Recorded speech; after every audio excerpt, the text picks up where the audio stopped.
pejim-baovao tanteraka kosa indray iray amin'ireo sehatra ara-toe-karena mampidim-bola betsaka ao anatin'ny kitapom-bolam-panjakana ny fizahan-tany. Nosoritan'ny minisitra tompona andraikitra nefa fa noho ny fisian'ny firenena amin'ny famaofao ankehitriny dia misalasala ireo mpandraharaha hampiasa vola eto amintsika.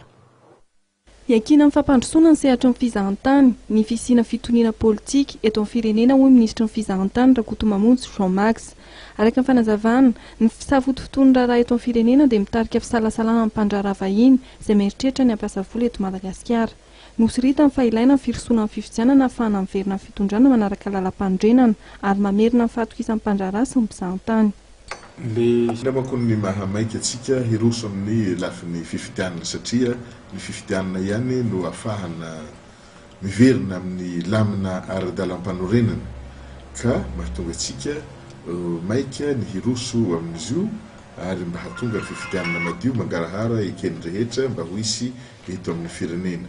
Kanefa izao safotofoto misy eto amin'ny firenena amin'izao fotoana izao zany mampiteraka fisalasalana sy ahiahy lehibe eo amin'ireo izay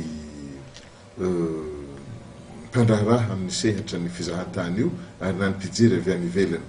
Ka io indrindra zany no tokony ahitana vahaolona haingana mikasika n'ity raharaha ity.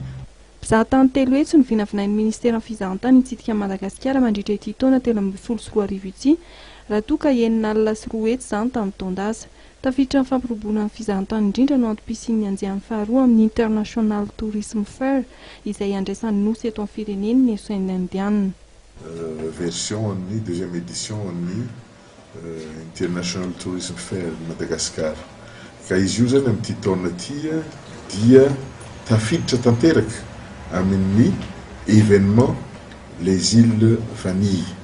Zany hoe tamin'ny taon-dasa antsika mbola karazana hoe à l'état de projet les îles vanille fa amin'ity zany tantsika fa tamin'ny mois de novembre 2012 no nanaovana ny fifanarahana tany à la Réunion mikasika an'io resaka îles vanille io dia nametraka ny rafitra rehetrarehetra ary amin'izao fotoana izao zany dia fa tena ao anatin'ny tanterakitsika. Ka io salon izay atao io zany dia anisan'ny manamafy ny mahazava-dehibe ny fizahan-tany eto Madagasikara ao anatin'ny cadre-ny îles vanille. Anomboka ny alakamisy 30 Mey ho avy izao no hisokatra ny anjehan'ny faharoa amin'ny International Tourisme Fair izay ho toto-saina etsy amin'ny Carleton Nosy.